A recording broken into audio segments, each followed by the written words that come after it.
Our topic for today is blueprint of question paper. There are a number of thoughts in the minds of students when they come out after giving a test or an exam.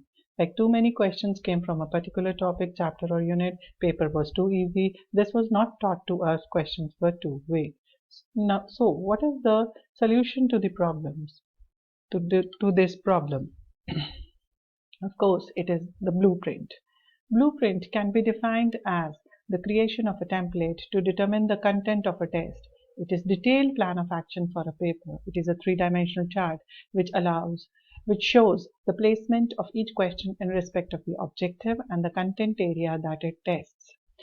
It also indicates the marks carried by each question. It is useful to prepare a blueprint so that the test maker knows which question will test which objective and which content unit and how many marks it would carry. Next are the objectives or the purpose of the blueprint. It acts as a guide in construction of a question paper. It links assessment to learning objectives. It increases the reliability and validity of the paper. Reliability is the degree to which the result a test can be depended on to be accurate, and validity is the degree to which a test measures what it is supposed to measure.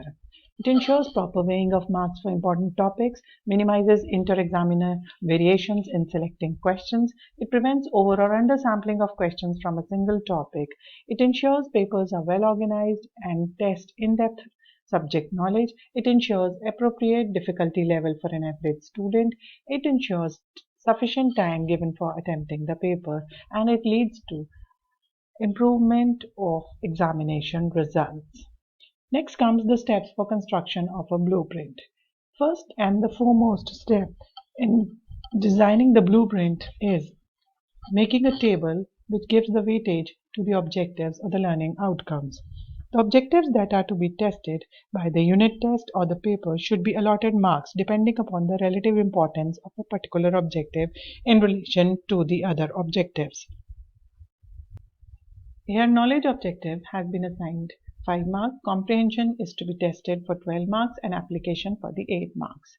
Next comes the table which shows the weightage given to the content units or subtopics. Here we have considered a main topic that is of number system, and these are the subtopics: natural numbers, whole numbers, prime numbers, and composite numbers, and rational numbers.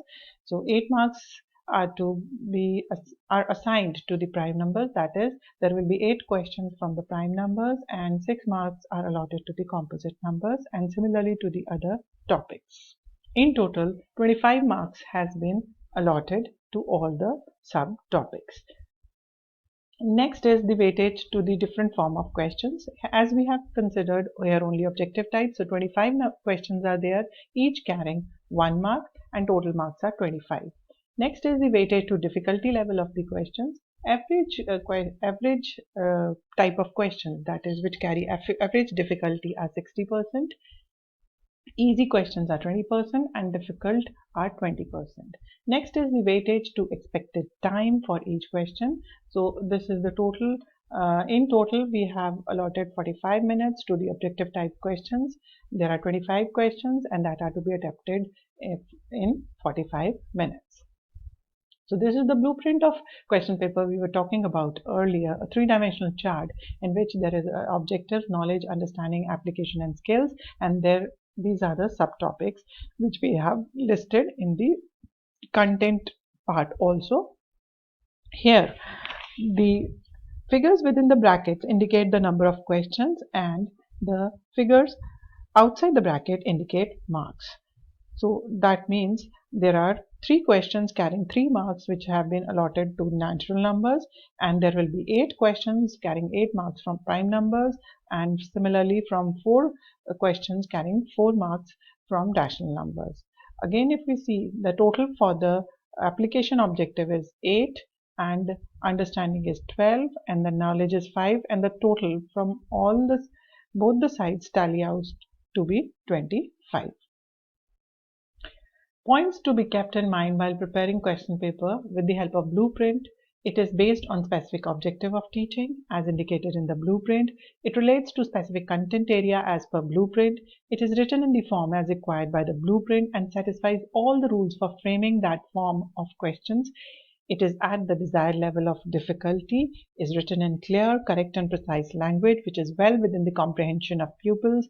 It clearly indicates the scope and length of the answer. So this is the question paper we have prepared or designed on the basis of the blueprint we have prepared earlier. So it's for class 6, time is 45 minutes and 25 marks are allotted to the question paper. All questions are compulsory, each question carries 1 mark. So this is the objective type we have prepared on the basis of the earlier prepared blueprint. So these are the objectives. These are just mentioned for understanding. However, in actual question paper, we do not mention these. This is section again 15 questions, then this is section B and section C, and in total there are 25 questions. So these are certain examples of blueprints which we can find at these sites for more understanding and references. Thank you so much.